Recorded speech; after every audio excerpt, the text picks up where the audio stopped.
Series की शुरुआत में हम एक क्यूट और हैप्पी को लकी नेचर की लड़की आइवी को देखते हैं। वो थोड़ी सी सिली है और अपने बचपन के दोस्त जैन को पसंद करती है, जो कि क्लास टॉपर भी है। ये दोनों एक दूसरे के पड़ोसी भी हैं और जैन को उसकी सिली हरकतों या कम ग्रेड से कभी कोई परेशानी नहीं होती। एक दिन आइवी बहुत सारी हिम्मत जुटाकर उससे अपनी फीलिंग्स कन्फेस करती है, लेकिन वो लड़का बस वहीं के वहीं उसका प्रपोजल रिजेक्ट कर देता है, वो भी ब्रूटली ऑनेस्ट होकर और ये कहकर कि वो उसे पसंद नहीं करता। आइवी का दिल टूट जाता है, लेकिन उसके पास उसका जवाब एक्सेप्ट करने के अलावा कोई चारा नहीं होता। जैन के गुड लुक्स और ग्रेड्स की वजह से वो स्कूल की लड़कियों के लिए एक आइडियल माना जाता है, जिसमें क्लास ब्यूटी नैन्सी भी शामिल है। ये लड़की हमेशा उससे शर्माते हुए बात करने का कोई ना कोई बहाना ढूंढती रहती है, जिस वजह से बैक बेंचेस उन्हें चढ़ाते हैं और आइवी जलन के मारे भुन जाती है। अगले दिन आइवी को उसके मैथ टीचर से डांट पड़ती है, क्योंकि वो डम्ब है और उसने मैथ टेस्ट में 0 स्कोर किया है।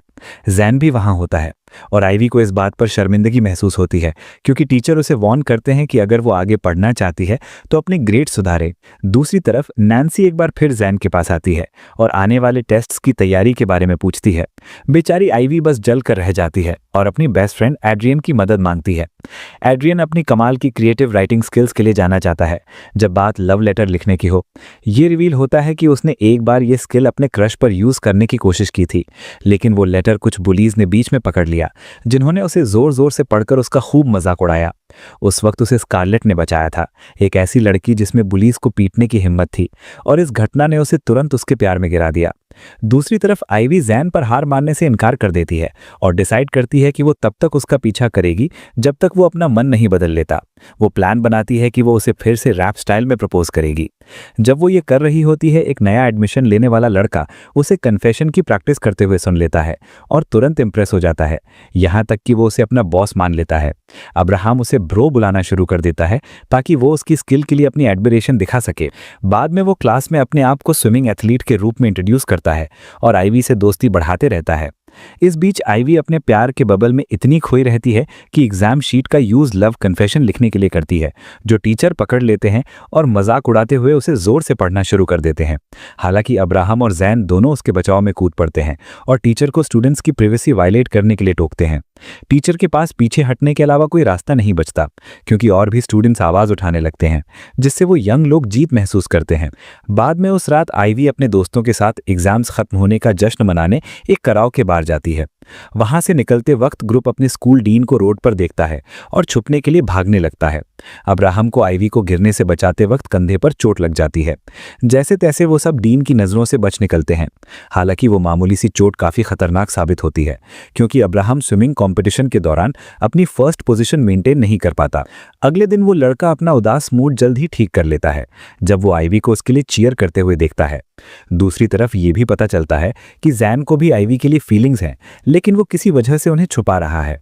चूंकि आइवी की बाइसिकल उनकी आउटिंग वाली रात खो गई थी, वो उसे स्कूल तक राइड देने का ऑफर देता है, जिसे वो खुशी खुशी एक्सेप्ट कर लेती है। आइवी क्लास प्रेसिडेंट की पोजीशन के लिए नैन्सी और एक और क्लासमेट के खिलाफ खड़े होने का फैसला करती है। जल्द ही लड़कियां बराबर वोट्स पर अटक जाती हैं और विनर डिसाइड करने के लिए बस एक और वोट की जरूरत होती है। जैन, जो वोट करने वाला आखिरी इंसान होता है, वो आइवी की जगह नैन्सी को चुनता है, जिससे लड़की का दिल टूट जाता है। वो गुस्से में उसका सामना करती है कि उसने अपने बचपन की दोस्त के ऊपर दूसरी लड़की को चुना, और गुस्से में उसकी शिन यानी पैर की हड्डी पर लात मारती है, क्योंकि उसने कहा कि उसे लगा नैन्सी ज्यादा काबिल है। नैन्सी क्लास प्रेसिडेंट बनने के साथ आइवी को फर्स्ट रनर अप होने के नाते वाइस क्लास प्रेसिडेंट बनाया जाता है। हालांकि वो जल्द ही एक गलती करती है और कलेक्ट किए गए क्लास फंड्स एक नोटबुक में भूल जाती है, जो स्टाफ रूम में भेज दी गई है। स्टाफ रूम में एक सनकी टीचर का सामना करने से डरती हुई लड़की स्कारलेट और एड्रियन की मदद मांगती है, लेकिन वो दोनों बिना पकड़े गए नोटबुक लाने में फेल हो जाते हैं। आइवी के पास जैन से माफी मांगने और मदद की रिक्वेस्ट करने के अलावा कोई रास्ता नहीं बचता। वो लड़का अभी भी लात मारने वाली बात पर गुस्सा लगता है और रूखेपन से सजेस्ट करता है कि जाओ टीचर को भी लात मार दो, लेकिन उसे पैसे वाला एनवेलप वापस लाकर उसकी डेस्क पर रखते हुए देखा जाता है जब टीचर उससे कलेक्शन के बारे में पूछती है, जो उसे हैंडओवर करना था। भले ही वो ऐसे प्रिटेंड करता है जैसे ये कोई बड़ी बात नहीं है, लेकिन उस लड़के को उसके लिए एनवेलप वापस लाने में काफी मेहनत करनी पड़ी थी। कुछ दिन बाद स्कूल एक्स्ट्रा करिकुलर एक्टिविटीज को बढ़ावा देने के के लिए एक फील्ड ट्रैक अनाउंस करता है। $100 का प्राइज मनी भी अनाउंस किया जाता है, जो तुरंत आइवी के लिए अट्रैक्शन का सोर्स बन जाता है, क्योंकि उसकी नज़र जैन के बर्थडे गिफ्ट के लिए एक महंगी घड़ी पर है। वो तुरंत कंपटीशन के लिए तैयारी शुरू कर देती है, लेकिन किस्मत उस लड़की से काफ़ी नफरत करती दिखती है, क्योंकि उसके पैर छोटे हैं और पहला कंपटीशन हर्डल रेस है। इससे भी कोई मदद नहीं होती कि स्विमिंग एथलीट मिस्टर अब्राहम के भी इस स्पोर्ट में 2 पैर लगते हैं, वो भी अनाड़ी हैं, जिस वजह से वो उसे ट्रेन नहीं कर पाता। सीखने का कोई और रास्ता ना होने पर वो दोनों लाइब्रेरी जाते हैं ताकि और नॉलेज ले सकें, लेकिन वो हर्डल रेस के बारे में सीखने से ज़्यादा कॉमिक्स पढ़ने में इंटरेस्टेड लगती है। जैन को चुपके से उसे और उसकी हरकतों पर मुस्कुराते हुए देखा जाता है। दूसरी तरफ स्कारलेट एड्रियन के साथ सैक रेस की प्रैक्टिस करती है और इस प्रोसेस में उसे चोट लग जाती है। लड़कियों को एक पैर के रूप में खेलना था, लेकिन स्कारलेट की चोट की वजह से रिले रेस की पूरी जिम्मेदारी आइवी के छोटे कंधों पर आ जाती है। कंपटीशन के दिन लड़की बहुत घबराई हुई होती है, लेकिन जैन की चीयरलीडिंग और टेडी बियर मैस्कॉट का सपोर्ट जादू की तरह काम करता है और उसे कंपटीशन जीतने में मदद करता है। बनी ईयर्स हेडबैंड पहनना डेफिनेटली एक उसूल पसंद जैन के प्रिंसिपल्स के खिलाफ है, लेकिन वो उसके लिए ये करता है। दूसरी तरफ एक सीक्रेट फ्लैशबैक से पता चलता है कि टेडी बियर मैस्कॉट और कोई नहीं बल्कि अब्राहम था। जहां जीत आइवी और उसकी क्लास के लिए खुशी लाती है, वहीं जल्द ही उन्हें निराशा का सामना करना पड़ता है, जब प्राइज मनी $100 की जगह $25 निकलती है। निराश होकर दोस्तों का ग्रुप बाकी क्लासेस बंक करने और स्कूल के पिछले गेट से कूदने का फैसला करता है।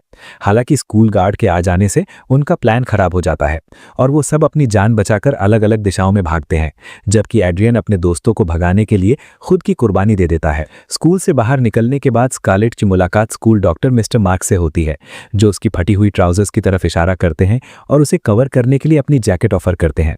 स्कारलेट उस रोमांटिक हीरो जैसे जेस्चर पर तुरंत फिदा हो जाती है, जबकि वो आदमी बेपरवाही से चला जाता है। क्योंकि आइवी को पढ़ाई में ज्यादा दिलचस्पी नहीं है, वो हमेशा किसी भी ऐसी चीज में पार्टिसिपेट करने के लिए सबसे आगे रहती है जो पढ़ाई से अलग हो, और इसलिए वो आने वाले ड्रामा क्लब के प्ले कॉम्पिटिशन में पार्टिसिपेट करने का फैसला करती है और एक परफेक्ट स्क्रिप्ट के साथ आती है जिसमें वो और जेन मेन लीड्स होंगे। हालांकि नैन्सी उसे हरा देती है और अपने सपनों के राजकुमार जेन को अपने लिए रोमियो बनने के लिए पूछ लेती है। जेन तुरंत हाँ नहीं करता, लेकिन फिर भी ड्रामा क्लब के रिक्रूटर्स उन्हें एक पैर बना देते हैं। आइवी बस पछतावे में अपने नाखून चबाती रह जाती है। ड्रामा कमेटी अगले स्क्रिप्ट्स के लिए सजेशंस लेना शुरू करती है और जैसा कि एक्सपेक्टेड था, आइवी की स्क्रिप्ट ऑडिशन टेस्ट पास नहीं कर पाती। फिर लड़की को रोमियो और जूलियट प्ले के लिए बैकग्राउंड प्रेपरेशंस हैंडल करने की जिम्मेदारी दी जाती है। दूसरी तरफ स्कारलेट अपने पपी लव से प्रभावित होकर मेडिकल रूम में बार बार जाने लगती है। कभी पेट दर्द तो कभी सर दर्द, कभी कभी बस कैजुअल विजिट, जैसा कि वो कहती है, बस ऐसे ही आ गई थी। इस बीच आइवी उन गानों और म्यूजिक की लिस्ट तैयार करती है जो रोमांटिक ड्रामा के बैकग्राउंड में बजाए जाएंगे। हालांकि वो गलती से स्कारलेट के साथ अपनी बात रिकॉर्ड कर लेती है, जिसमें वो शिकायत कर रही होती है कि प्ले में जूलियट उसे होना चाहिए था। इससे कोई मदद नहीं मिलती कि म्यूजिक प्ले के क्लाइमैक्स पर बजता है, जहां रोमियो अपनी लवर को किस करने के लिए झुकता है, लेकिन एक सॉफ्ट स्वीट मेलोडी की जगह बैकग्राउंड में आइवी का रोना धोना बजता है कि वो जूलियट बनना डिजर्व करती है। ये अचानक स्विच न सिर्फ प्ले के माहौल को खराब करता है, बल्कि उसे सबके लिए हंसी का पात्र भी बना देता है। आइवी किसी का सामना करने में बहुत शर्मिंदगी महसूस करती है और हम अब्राहम को उसे दिलासा देते हुए देखते हैं। तभी जेन वहां गुस्से में आता है और जाने से पहले उसे लूजर कहता है। उसी फास्ट एंड फ्यूरियस मोड में लड़की स्कूल बदलने का फैसला करती है, ये सोचते हुए कि वो स्कूल में किसी का सामना नहीं कर पाएगी। लेकिन जब जेन को इस बारे में पता चलता है तो वो उससे रिक्वेस्ट करता है कि वो ये आइडिया छोड़ दे और रुक जाए, और किसी भी दीवाने इंसान की तरह जेन की सिंपल रिक्वेस्ट उसे तुरंत जाने का प्लान छोड़ने पर मजबूर कर देती है। कुछ दिन बाद एड्रियन एक सिंगिंग कंपटीशन में पार्टिसिपेट करने का आइडिया लेकर आता है और लंच टेबल पर अपने दोस्तों के साथ डिस्कस करता है। हमेशा की तरह आइवी तुरंत ट्राई करने के लिए एक्साइटेड हो जाती है और अब्राहम एक वफादार चेले की तरह उसके नक्शे कदम पर चलता है। तीनों एक्साइटेडली ऑडिशन की तैयारी करते हैं और पहला राउंड पास कर लेते हैं, इसलिए वो अगले राउंड के लिए दूसरे शहर ट्रैवल करते हैं। जब उनके दोस्त उन्हें ऑडिशन में कंपनी करने की तैयारी करते हैं, वो बुरी तरह फेल हो जाते हैं, इतना कि मैनेजमेंट को उन्हें स्टेज से घसीटकर उतारना पड़ता है और स्ट्रिक्ट वार्निंग देनी पड़ती है कि दोबारा कभी गाने की कोशिश मत करना। क्योंकि ऑडिशंस दूसरे शहर में हो रहे हैं, पांचों का ग्रुप अपने पेरेंट्स से झूठ बोलता है कि वो एक दूसरे के घर रुक रहे हैं। हालांकि अब्राहम का झूठ ऑलमोस्ट पकड़ा जाता है, क्योंकि उसका कोच उसके दोस्त के फादर से बात करने की जिद करता है और एड्रियन वो रोल परफेक्टली प्ले करने में फेल हो जाता है। फिर भी वो रिस्क लेने का फैसला करते हैं और मोबाइल फोन बंद कर देते हैं। रात तारे गिनते हुए और गेम्स खेलते हुए गुजरती है। एक गेम में उन्हें बिना अपना नाम लिखे कागज पर अपने सीक्रेट्स लिखने होते हैं और टेबल पर छोड़ने होते हैं ताकि दूसरे कोई एक उठाकर पढ़ सकें। एड्रियन घुमा फिराकर स्कारलेट के लिए अपना प्यार कन्फेस करने का फैसला करता है और वो उसे पढ़ भी लेती है, लेकिन तीनों लड़कों में से राइटर कौन है ये पहचानने में फेल हो जाती है। इस बीच आइवी को एक सीक्रेट पढ़ने को मिलता है जो कहता है, आई लाइक आइवी, मैं आइवी को पसंद करता हूँ। लड़की तुरंत बुरी तरह शर्मा जाती है, ये इमेजिन करके कि ये ज़ेन की तरफ से है। लेकिन अब्राहम वो सीक्रेट पढ़ने के बाद उदास दिखता है जो उसने उठाया था। हम ये नहीं देख पाते कि उसमें क्या है और सीन उनके वापस स्कूल आने पर शिफ्ट होता है जहां आइवी का बर्थडे आ रहा है। लड़की ज़ेन के साथ कुछ वक्त बिताने के लिए एक्साइटेड है, एक स्पेशल गिफ्ट के तौर पर। ये जानते हुए कि वो शायद किसी और जगह उसके साथ जाने के लिए हाँ नहीं करेगा, लड़की एक हनी ट्रैप यूज करती है और उसे वीकेंड पर मैनचेस्टर यूनाइटेड फुटबॉल क्लब का मैच देखने इनवाइट करती है। क्योंकि ये उसका फेवरेट क्लब है, ज़ेन तुरंत इन्विटेशन के लिए हाँ कर देता है। दूसरी तरफ स्कारलेट स्विमिंग कॉम्पिटिशन जीत जाती है और मीडिया के सामने अपनी सक्सेस का क्रेडिट आइवी को देती है, जिससे ये अफवाह फैलने लगती है कि वो दोनों एक दूसरे को डेट कर रहे हैं। किसी भी दूसरे सुंदर कैरेक्टर की तरह ज़ेन को आइवी का किसी और के साथ होना पसंद नहीं आता, जबकि वो खुद कभी लड़की की तरफ पॉजिटिव कदम नहीं बढ़ाता। इस बीच आइवी को मैच के टिकट्स अपनी औकात से ज़्यादा महंगी लगती हैं और वो टीम की टी शर्ट से काम चलाने और स्क्रीन पर मैच देखने का फैसला करती है। लड़की एक्साइटेडली उसे नई टी शर्ट के साथ सरप्राइज करती है, लेकिन ज़ेन अब्राहम की वजह से अपनी जलन के असर में उसे डांट देता है। सिर्फ यही नहीं, बेचारी आइवी का दिल तब टूट जाता है जब वो रूडली शर्ट के पैसे देने की कोशिश करता है। वो गुस्से में उसके पैसे वापस उस पर फेंक देती है और चली जाती है। बाद में ज़ेन को स्कारलेट से आइवी के बर्थडे के बारे में पता चलता है, जो बताती है कि लड़की मैच के बाद अपने फेवरेट आइडल ग्रुप को परफॉर्म करते देखने के लिए कितनी एक्साइटेड थी। ये रिवेलेशन ज़ेन को अपने अनजान पने पर गिल्टी महसूस कराता है और वो वीकेंड पर आउटिंग कंफर्म करने के लिए उसे कॉल करता है। आइवी न सिर्फ अपने सपनों के आदमी के साथ होने से बल्कि इसलिए भी बेहद खुश है क्योंकि उसके पापा उसके लिए मैच की 2 टिकट्स का इंतजाम कर देते हैं। हालांकि चीज़ें प्लान के मुताबिक नहीं होती और टिकट्स नकली निकलती हैं। मैच के दिन उन दोनों को स्टेडियम में घुसने से रोक दिया जाता है, लेकिन वो फिर भी इस सिचुएशन का बेस्ट बनाने की कोशिश करते हैं। वो स्टेडियम के एंट्रेंस स्टेयर्स पर वक्त बिताते हैं और स्टेडियम के स्पीकर से आ रहे म्यूजिक को सुनते हैं। आइवी इस मौके का फायदा उठाकर उससे पूछने का फैसला करती है कि क्या वो उसे वो सीक्रेट बता सकता है जो उसने उस रात लिखा था। अपनी गलतफहमी में वो अभी भी इस इंप्रेशन में है कि उसके लिए लिखा गया कन्फेशन उसकी तरफ से था। हालांकि ज़ेन का जवाब उसे लाजवाब कर देता है जब वो बस उसके लिए उसे रीराइट कर देता है। मैसेज कहता है, I am not interested in this game, मुझे इस खेल में दिलचस्पी नहीं है। ये रियलाइजेशन कि वो कन्फेशन अब्राहम की तरफ से था लड़की को पूरी तरह शॉक कर देता है और उसे समझ नहीं आता कि क्या करे। आइवी इस मामले में मदद के लिए स्कारलेट के पास जाती है, लेकिन स्कारलेट जो कि रिलेटिवली समझदार इंसान है, सजेस्ट करती है कि उसे ऐसे इंसान के पीछे भागना बंद करना चाहिए जो उसकी कद्र नहीं करता। लड़की मानती है कि अब्राहम सभी एस्पेक्ट्स में ज़ेन से बेहतर है, खासकर इमोशनल इंटेलिजेंस वाले मामलों में, लेकिन प्यार को छोड़ना इतना आसान नहीं होता। आइवी फिर भी सजेशन पर थोड़ा सोचती है, लेकिन उसे ये गलत लगता है, इसलिए वो अब्राहम से इस बारे में बात करने का फैसला करती है। बेचारा लड़का उसके हाव भाव से समझ जाता है कि वो उसे रिजेक्ट करने वाली है, इसलिए वो अपनी थोड़ी इज्जत बचाने के लिए बात को हंसी में उड़ा देता है और कहता है कि वो बस खेल रहा था और उसे चिढ़ाना चाहता था, सिली जो वो है। आइवी तुरंत उस झूठ पर विश्वास कर लेती है। ये रिवील होता है कि अब्राहम ने आइवी का कन्फेशन उठाया था जिसमें लिखा था कि उसके सपनों का आदमी उसके बगल में बैठा है। वो दरअसल समझ गया था कि इसका मतलब क्या है और उसने खुद को रेस से बाहर कर लिया। दिन बीतते हैं और जैसे ही क्रिसमस ईव नज़दीक आती है, आइवी और स्कारलेट अपने रिस्पेक्टिव क्रशेस के लिए हैंडमेड कार्ड्स तैयार करती हैं। एड्रियन सहित हर कोई अपने फेवरेट लोगों के लिए गिफ्ट आइडिया सोचने में बिजी है, सिवाय ज़ेन के, जो अपने आसपास हो रही तैयारियों से पूरी तरह अनजान दिखता है। यहाँ तक कि नैन्सी को एक मफलर क्रोशे करते हुए देखा गया है, जो स्कारलेट और आइवी दोनों बता सकती हैं कि ज़ेन के लिए है।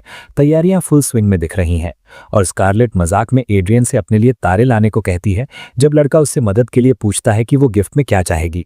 दूसरी तरफ आइवी वो हार्ट शेप्ड क्रिसमस कार्ड घर पर ही रखने का फैसला करती है। वो कार्ड उसके पेरेंट्स को मिल जाता है, जो अपनी बेटी के इंटरेस्ट को लेकर चिंतित दिखते हैं क्योंकि वो कम ग्रेड्स ला रही है, लेकिन किसी को पटाने के लिए इतनी एंथुजियास्टिक दिख रही है। क्योंकि कार्ड पर ज़ेन का नाम नहीं है, वो समझ नहीं पाते कि ये किसके लिए है और उसकी माँ मदद के लिए ज़ेन के पास भी जाती है। वो उस यंग आदमी से पूछती है कि क्या वो उस लड़के को जानता होगा जिससे उनकी बेटी प्यार करती होगी, जिससे वो स्पीचलेस हो जाता है। ये पॉसिबिलिटी कि वो वही इंसान हो सकता है जिस पर उनकी बेटी क्रश कर रही हो उस बड़ी उम्र की महिला के लिए बहुत दूर की बात लगती है। और जेन उन्हें कंफर्ट करते हुए कहता है कि वो इस मामले को देखेगा। अगले दिन आइवी डिसाइड करती है कि उसका कार्ड जेन के लिए बहुत छोटा गिफ्ट है, नैन्सी के हाथ से बुने मफलर के मुकाबले। इसलिए वो भी जेन के लिए कुछ बुनने का फैसला करती है, लेकिन बुरी तरह फेल होती है। स्कारलेट उसे इसके खिलाफ एडवाइस भी करती है क्योंकि वो इसमें बहुत खराब है। भले ही वो पहले से अच्छी तरह जानती है, आइवी को एक बार फिर एहसास होता है कि नैन्सी हर एस्पेक्ट में उससे बेहतर है, जिसमें मौके का फायदा उठाना भी शामिल है। वो उस खूबसूरत लड़की को जेन को गिफ्ट बॉक्स देते हुए देख लेती है और अज्यूम कर लेती है कि ये वही मफलर होगा जो लड़की कुछ दिन पहले क्रोशे कर रही थी। दिल टूटा हुआ वो अगले दिन स्नोफॉल की विश करती है और अब्राहम उसे अनजाने में जोर से प्रे करते हुए सुन लेता है। वो तुरंत वेदर देखने लगता है, बेचैनी से उम्मीद